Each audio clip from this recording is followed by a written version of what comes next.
Parang ano na nakikita ko na ngayon sa atin ngayon yung pagdating sa stoplight at nakatigil ka behind the pedestrian lane, yung harap mo punong-puno na ng motorsiklo. At pag nag-green light, you move forward, pero lahat ng lane okupado ngayon ng mga motorcycle riders.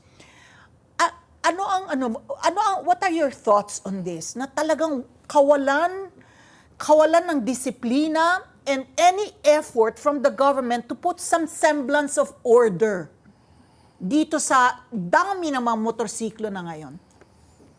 I feel you, and I understand that problem is just going to get bigger and bigger every single year.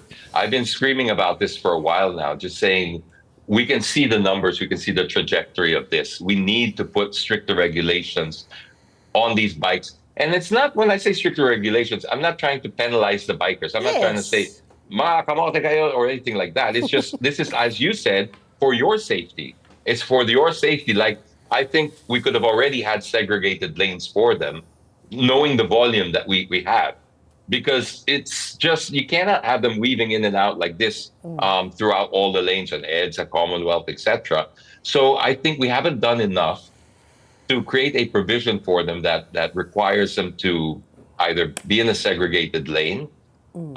We also should fix the public transportation system, because let's face it, that is the root cause of why people are flocking to this. I think if you have an efficient public transportation system, you wouldn't find people would have the need for this, because to maintain a private vehicle, whether it's a two-wheeled or four-wheeled, is not expensive. cheap. Yeah. These people are escaping a bigger problem.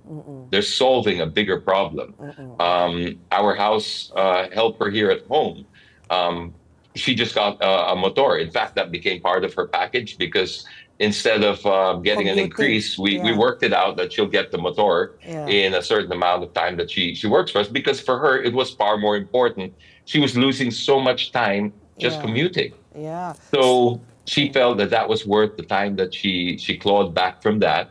And then you multiply her situation by millions and millions of people. Tapos may hanap buhay pa. You can do either Grab, Angkas, or any of these other motorcycle services. And you see an economy that's built around that. Of course, we're going to see this keep growing. So if we keep turning a blind eye to it, I don't know what we're expecting. I mean, I think we're kicking the can down the road. That's what it looks like. Let it be done with the next admin or the next secretary or whatever, but at some point, we're going to have to pay the price for that. It's going to reach a stage where we can't keep kicking that can down the road. Yeah. So I'm worried, just as you are, because I see the sales figures too, and I don't know where we're going to put all these motorcycles, and I fear that eventually we're just going to get to a situation where we can't unknot it, we can't untie the whole thing, because too many lives and too many businesses are invested in it, and it's too deep a knot to untangle while it's still happening. So if we don't do something now, I can't see a future where we're not going to just be without motorcycles being the predominant vehicles on the road. And Gawing consultant yan. No, I was going to say, you mentioned mass transportation is actually the answer. So if we have an effective mass transportation system, then there won't be that many cars and motorcycles on the road. Another point that I wanted to raise with you, a few weeks ago or a few months ago, there was also that recommendation to remove eventually the EDSA bus carousel. Isn't that more pro-poor? Because now anti-poor, pro-poor, what is it? Are you in favor that eventually when the MRT1 is running, because it's parallel to the MRT1, eventually to let go of the EDSA bus carousel and let private vehicles or, I don't know, motorcycles take over that lane? What is your suggestion there? I think if anything, we should just double down on the bus lanes as exclusive bus lanes. I think it's crazy to give that back to the cars, and I'm speaking as a private motorist, but yet I can see that if we give that back to the cars, within a few days, we would whatever gain we would have thought we got would have been gone anyway, because you get what you call induced demand.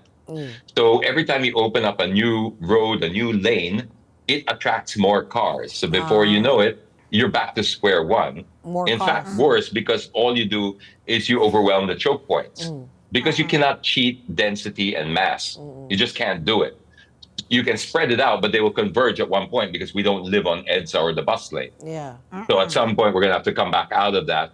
So I say, no matter how tempting it looks optically when you look at the bus lane when you're in traffic, by removing that, don't be fooled and think that you will now have a free flowing lane. It won't. It will be used up again by cars. And now the buses won't have anywhere to go, and we will be in a far worse state. So I would say we would actually improve that bus lane to be more fluid, like go all the way. Because they have to cut out in Ayala now, diba? Yeah.